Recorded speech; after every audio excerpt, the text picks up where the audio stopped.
लोग आए और भीड़ लगाए, और उन लोगों को ऐसा लग रहा है जो हालात को देखकर कि भाई यहाँ पे अगर आरजेडी की टिकट किसी को भी दें, दोनों में से किसी को भी दें, तो ऐसा कंडीशन उनको शायद के देखने को ऐसा मिला हो, या फिर उसका अनुभव बता रहा होगा कि हम जीत रहे हैं, तो ये उनकी गलतफहमी होगी। क्योंकि जब हम लोगों ने वहाँ गया और वहाँ जाके जायज़ा लिया, या फिर वहाँ के लोग जो लोग आए थे उनसे जब मिलने के बाद पता चला कि वो जितने भी ज़्यादातर लोग थे तो वो भाड़े में थे।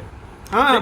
भाड़े में थे। और स्टेज के पास जाके तो वहाँ पे एक तो सबसे पहली बात, ना तेजस्वी का हल्ला बोल हुआ ना ही तेजस्वी किसी बात पे बात किए तो हाथ उठाने की बात की कोई हाथ उठाया, बहुत कम ही मात्रा में ये सब चीज़ देखने को मिला है। और दूसरी बात, वहाँ से निकलने के बाद ही प्रोग्राम जैसे खत्म होता है, बाहर में आके सीधा एमआईएम का झंडा लहरा रहा है। सही बात है, सारे हालात और कंडीशन को देखने के बाद यही पता चलता है कि देखिए हम लोग का जो एमआईएम का चाहने वाला है ना दोस्तों, वो कभी कम होने वाली नहीं है। यहाँ तो साफ जाहिर होती है, और बहुत सारी सोशल मीडिया में वीडियोस भी वायरल हुई एमआईएम के, जो वो तो लीडर की दूर की बात है, उनको बहुत दूर छोड़िए, उनको जो कार्यकर्ता है उनको भी छोड़िए, मैं उनकी बात कर रहा हूँ जो एक आम आदमी है, उनको भी मैंने देखा कि आवाज़ उठाते हैं अपना कि भाई एमआईएम से ही आए। जी जी, बात बिल्कुल खुल के बोल रहे हैं कि एमआईएम से, क्योंकि भाई अवैसी साहब जब से आए ना तब से बोलना स्टार्ट कर दिया है लोग। कुछ हो ना, इतना तो कम से कम सीख गया है कि बोलने की अंदाज, बोला सब बोलो। सबसे पहली बात है कि तेजस्वी यादव जो आज सोनता धरती पर आया जी, तो क्या मुद्दा लेकर के आया? वो ना कोई मुद्दा ना कुछ, सिर्फ मिलन समारोह के लिए इतना मिलन समारोह और डाली खड़ा कराने के लिए इतना दूर से आना तो बेवकूफ़ी की अलामत है। बिल्कुल, क्या मुद्दा लेकर के आए हो भाई? तिरपत तलाक में आवाज उठाने वाला अवैसी जी, शहाबुद्दीन के ऊपर आवाज उठाने वाला अवैसी, और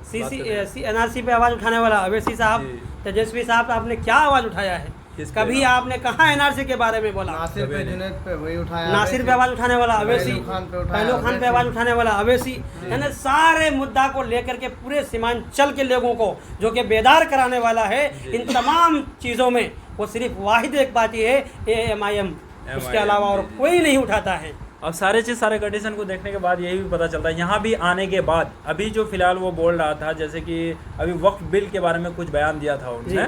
तो वक्फ बिल के बारे में बताया था कि मेरी अगर सरकार बनती है या फिर हमारी महागठबंधन की सरकार बनती है तो वक्फ बिल को उठा करके फेंक दिया जाएगा, पूरे दान में डाल दिया जाएगा। इसका मतलब कि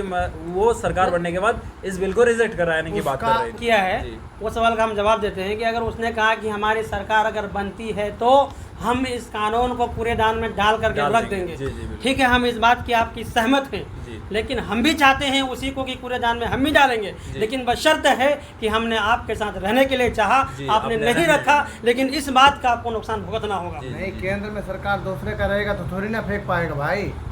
लेकिन जब तक हमको आप नहीं रखिएगा,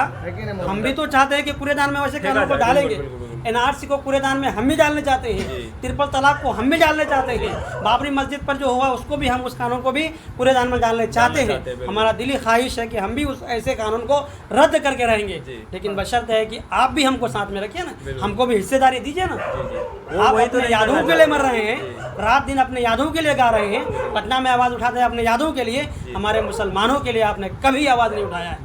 किसी कानून के लिए नहीं उठाते हैं। तो अच्छा, ज़मीनी एतबार पे जैसे कि आप लोग उधर गए और उधर का जो माहौल आप लोग को देखने मिला, जैसे लोगों से मिले जुले, ठीक है, तो वहाँ के लोगों का रुझान किस तरफ है कि मतलब आरजेडी या फिर महागठबंधन की तरफ या फिर एमआईएम की तरफ? देखिए, क्योंकि देखिए वो चीज़ पॉपुलैरिटी इसलिए बता रहे हैं हम, इसलिए ये बात बोल रहे हैं क्योंकि वहाँ पे एक चीज़ तो कंफर्म हो गया कि दोनों में से किसी को टिकट मिलेगी, ठीक, लेकिन अभी तक हम लोग को कोचादामन में एमआईएम से कोई घोषणा नहीं मिला है कि कौन आ रहा है। तो इस सुनिए, अक्सर लोग मतलब कैंडिडेट को भी देख करके वोट करते हैं, कुछ लोग पार्टी को देख करके वोट करते हैं, तो अभी तक तो कोई कैंडिडेट का बात हुआ नहीं है। तो अब पार्टी को देख करके जो लोगों का क्या कहना है, वो चीज़ ज़मीनी स्तर पे जो मतलब अगर आप लोग मिले हैं तो बताइए उनके बारे में। कुछ हद तक तो बात ये हुई है लोगों से, जहाँ तक मिले हैं तो बात रखा गया, तो अख्तर साहब का जब नाम लिया गया है तो उन्होंने यही कहा है कि हम अख्तर साहब को देख करके वोट नहीं देंगे, हम सदर बैरिस्टर जनाब असदुद्दीन ओवैसी साहब को देख करके वोट करेंगे। क्यों करेंगे कि हर बात पे बेबाक होकर के मुद्दा उठाते हैं।